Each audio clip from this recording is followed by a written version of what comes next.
Hi everyone, welcome to my channel.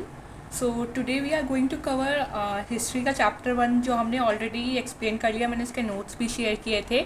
If you haven't watch the video then you can go and check it out. मैंने playlist बना रखी है, उसमें वो 2 videos add कर रखी हैं. और आज हम कवर करने जा रहे हैं चैप्टर 1 के NCERT questions. So let's start with it. तो question number 1 is match the following. आपको मैचिंग के लिए मिला हुआ है, ऐसे 2 कॉलम्स बने हुए हैं, कॉलम ए एंड बी, और आपको मैच करना है. So first of all Narmada valley. तो नर्मदा वैली किससे मैच होगा? क्या स्टार्ट हुआ था नर्मदा वैली में? नर्मदा वैली में फर्स्ट ऑफ ऑल स्टार्ट हुआ था hunting and gathering. So you would match Narmada valley with hunting and gathering. Second part is Magadh. तो मगध के लिए किससे मैच होगा? मगध मैच होगा the first big kingdom. Then Garo hills. Garo hills में हमने पढ़ा था, नोट्स में भी मेंशन है कि अर्ली एग्रीकल्चर स्टार्ट हुआ था गारो हिल्स में. So you would match Garo hills with early agriculture. Then Indus and its tributaries. So Indus and tributaries में क्या हुआ था? यहाँ पर द फर्स्ट सिटीज़, जो पहली सिटीज़ जो डेवलप हुई थी वो इंडस और उसकी ट्रिब्यूटरीज के पास में डेवलप हुई थी. सो इसको आप मैच करोगे द फर्स्ट सिटीज़ से. And the last one is Ganga Valley, which would match with cities about 2500 years ago. So ये है इसके आंसर्स. अगर आपने नहीं किए तो आप इससे रेफ़र कर सकते हो. मैंने यहाँ पे एक करेक्ट आंसर जो है करेक्ट उसके क्वेश्चन के साथ यहाँ पे मेंशन कर रखे हैं. ठीक है. Now moving to the next question, question number 2. Question number 2 says list down one major difference between manuscript and inscription. So हमें एक डिफरेंस लिखना है मैन्यूस्क्रिप्ट और इंस्क्रिप्शन के बीच में. सो हमने क्या पढ़ा था? मैन्यूस्क्रिप्ट जो होती हैं वो स्क्रिप्ट्स होती हैं जो हाथों से लिखी गई स्क्रिप्ट्स होती हैं. दे वर रिटन बाय हैंड. और वो कहाँ पे लिखी जाती थी? वो पाम लीव्स पे लिखी जाती थी, या फिर ट्रीज के जो बाग होती थी जिसको बर्च बोला जाता है, जो कि हिमालयस के पास में पाया जाता था, वहाँ पर बेसिकली उन दोनों चीज़ों पे हम ये मैन्यूस्क्रिप्ट्स को लिखा करते थे. और इंस्क्रिप्शंस क्या थी? इनको हम ये जो राइटिंग्स हैं ये बेसिकली हार्ड सरफेसेस पे, किसी मेटल या स्टोन के हार्ड सरफेस पे इसको हम लिखा करते थे इंस्क्रिप्शंस को. तो इसको आप उसको लिस्ट आउट कर सकते हो. आप मैन्यूस्क्रिप्ट्स में लिख सकते हो they were written by hand. These were usually written on palm leaves or on the specially prepared bark of a tree known as the birch, which is grown in the Himalayas. और inscription में आप mention कर सकते हो these are writings engraved on relatively hard surfaces such as a stone or metal. Moving down to next question, question number 3. Return to Rashida's question. Can you think of some answers to it? सो राशिदा ने question पूछा था. ठीक है, मैंने यहाँ पे राशिदा का question भी लिख दिया है कि राशिदा ने क्या क्वेश्चन पूछा था, हमें उसका आंसर बताना है. तो राशिदा का क्वेश्चन था how anyone can know about what has happen 100 years ago. कि कैसे किसी को पता चल सकता है कि 100 अगो क्या हुआ था, उसके बारे में कैसे कोई पता कर सकता है. तो इसका आंसर हमने पढ़ा है ना अभी. कैसे पता कर सकते हैं? बाय रीडिंग द इंस्क्रिप्शंस या मैन्यूस्क्रिप्ट्स, या फिर उस टाइम के जो भी टूल्स वेपन्स हैं, पॉट्स, ऑर्नामेंट्स, ये सब रेफ़र कर सकते हैं आर्कियोलॉजिस्ट. या फिर कोई बुक जो कि पास्ट की हो, लिखी हुई हो, उसको आप रेफ़र कर सकते हो. तो ये सब उसका सोल्यूशन है. तो how we would be writing this answer is we can get the answers by first reading the book written in the past, second by manuscripts, third by inscriptions, fourth by tools and weapons. Got it? Now next question is question number 4. Make a list of all objects that archaeologists may find. Which of these could be made of stone? So हमें list बनानी है वो सारे objects की जो कि archaeologist जो हैं वो फाइंड कर सकते हैं. और उसमें से हमें एक और पार्ट पूछा है, जो कि पूछा है इसमें से कौन सी चीज़ें स्टोन से बनी होती हैं. तो पहला क्वेश्चन क्या पूछा है कि हमें वो सारे ऑब्जेक्ट्स बताने हैं जो कि आर्कियोलॉजिस्ट जिनको फाइंड करते हैं. तो उसका आंसर हम क्या लिख सकते हैं? A list of all the objects that archaeologist may find are as follows.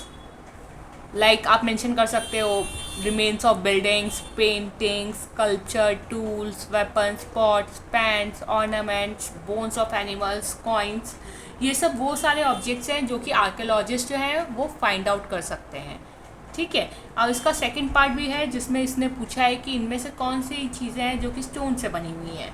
ठीक है, तो अब हम उसका आंसर डिफाइन करेंगे that the objects that could be made up of stones are, कौन सी चीज़ें बनी होती हैं, कोई स्कल्पचर हो गया, कोई बिल्डिंग हो गई, या टूल्स वगैरह जो उस टाइम यूज़ होते थे, वेपन्स यूज़ होते थे, ऑर्नामेंट जो वो पहनते थे, ये सारी चीज़ें स्टोन से बनी हो सकती हैं। तो this could be right that objects that could be made of stones are remains of buildings, sculpture, tools, weapons and ornaments. Next question number 5. Why do you think ordinary men and women did not keep generally records of what they did? So basically हमने पढ़ा था कि king वगैरह तो record रखते थे, but ये जो ऑर्डिनरी पर्सन रहते थे, मैन या वुमेन, ये रिकॉर्ड नहीं रखते थे। तो why they do not keep record? First of all तो जो भी उनकी डेली लाइफ में चीज़ें हो रही थी वो सोचते थे कि वो इतने सिग्निफिकेंट नहीं है कि उसका रिकॉर्ड बनाया जाए, वो इतनी ज़रूरत वाली चीज़ नहीं है। ठीक है, और दूसरी चीज़, रिकॉर्ड रखना कोई इतनी आसान चीज़ तो थी नहीं। जैसे यूजुअली किंग तो क्या करते थे, अपने रिकॉर्ड्स में अपने ऑर्डर्स हो गए या अपनी विक्ट्रीज हो गई, वो सब मेंशन करते थे। और उसको कैसे मेंशन करते थे? उसको इंस्क्राइब करवाते थे स्टोन्स पे, जो कि कोई आसान टास्क नहीं है और ये कोई ऑर्डिनरी मैन और वुमेन नहीं कर सकते हैं।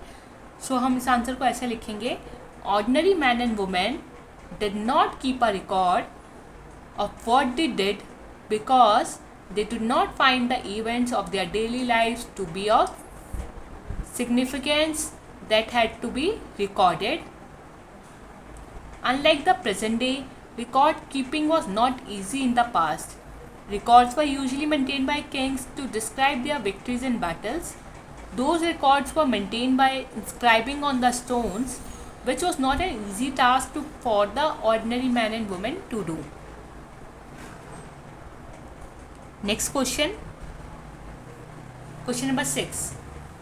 Describe at least 2 ways in which you think the lives of king would have been different from those of farmers. तो हमें 2 वे बताने हैं जिससे कि आप सोच सकते हो कि किंग की लाइफ और फार्मर की लाइफ जो है वो डिफरेंट थी उस टाइम में।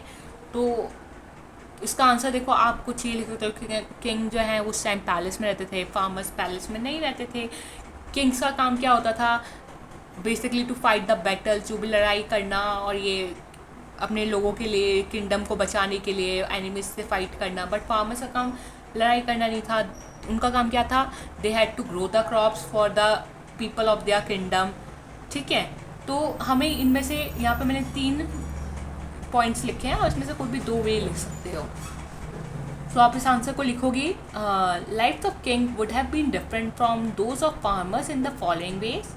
First point, king was the head and had absolute power over all his subjects.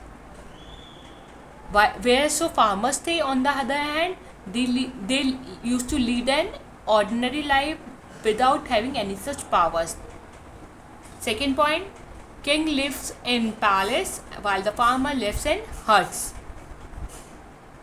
Third, king fought battles to protect his kingdom from enemies, whereas the farmer produced foods for the king and other people of the kingdom. So आप इसमें से 3 points में से कुछ भी 2 points जो भी आपको इजी लगे, इजी टू रिमेंबर, आप वो लिख सकते हो. So that's it for today.